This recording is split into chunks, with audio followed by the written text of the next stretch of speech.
Isang mapagpalang araw sa inyo mga ka-YouTube. Welcome po sa Eric's Vlog at tayo po'y nandito nagbababad muli dahil maganda ho ang tubig dito ho sa may tabing dagat. Malapit lang ho sa amin dito ho sa bayan ho ng San Luis, Batangas. Dito ho sa may Balayan Bay. Ito hong dagat na ito po yung Balayan Bay at dito po yung parte ng San Luis, Batangas.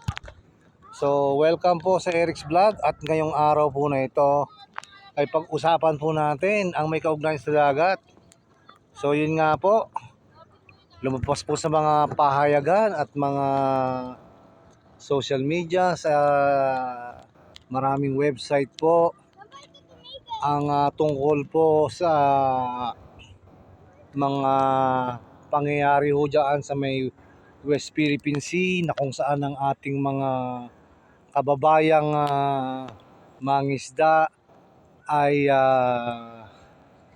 inaano po, wina-water cannon, kumbaga pinapasiritan ng tubig dahil nga po sa ginagawa ng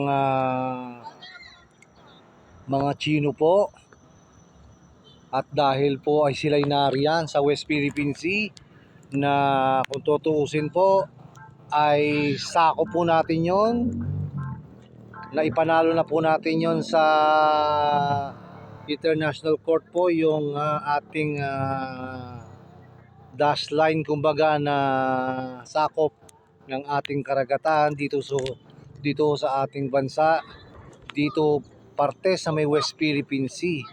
Ay kaya ho nakakalungkot na nakakabalita ho tayo ng mga ganyan hong pangyayari na kung saan ho ay ang atin hong karagatan ay tayo pinagbabawalan.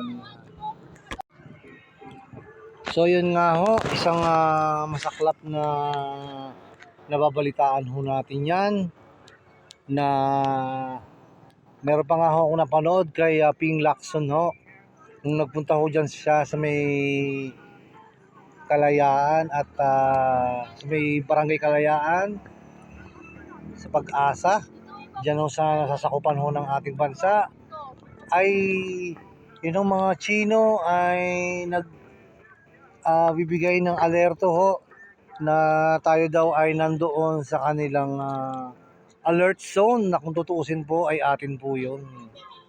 Kaya isang masaklap po yan na pangyayari at hindi natin alam kung paano ito ididepensa at ayusin ho ng ng ating mga kinaukulan, lalo na ho ang ating presidente, kung paano ho aayusin ho yung usapin dyan. At dahil ho talagang sinakop na ho nila ang ating karagatan, kaya dapat ho ay magkaroon ng paninindigan ang ating mga kinaukulan ho tungkol ho dyan. Sana magkaroon ho ng pagpaplano din kung ano ang gagawin, kung anong kailangan i-develop ho doon sa mga lugar na ating nasasakupan, at paano rin ho mapapaigting ang ating seguridad ho sa ating bansa dahil ho may mga threat ho. Hindi natin alam na may mga threat ho yan ho sa West Philippine Sea, at dahil ho talagang inaangkin na ho talaga ng mga Chino ho yan, at yun ho, talagang napakahirap po ng sitwasyon natin dyan at pati yung mga isda hindi ho makapangisda ng maayos ho dahil ho pinagbabawalan ho ng Chino.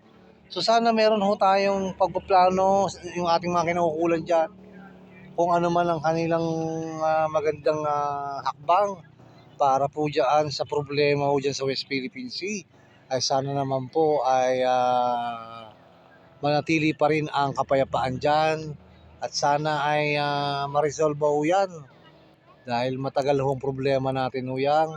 Pananakop ho ng mga Chino, sarili ho nating karagatan ay sinasakop. Ang pagkalayo-layo na ho ng kanilang lugar ho, ang kanilang bansa, ay ginigit ho nila na according daw po sa history ay kanila daw po yung China Sea o yung tinatawag na West Philippine Sea. Yun, silip pa eh.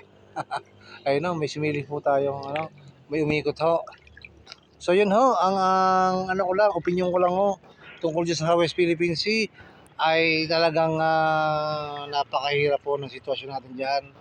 At tayo ho ay inaagawan ng lugar sa ating mismong sariling karagatan na ang ating mga kababayan po ay inaapi at basta na lang sinisiritan ng mga hose, ng water hose ho, o kanon, kumbaga. Ayun ho, at talaga naman hong hindi ho magandang mababalitaan ho. Na sariling mismong ating dagat ay tayo ay inaabuso sa lagay ho na yan.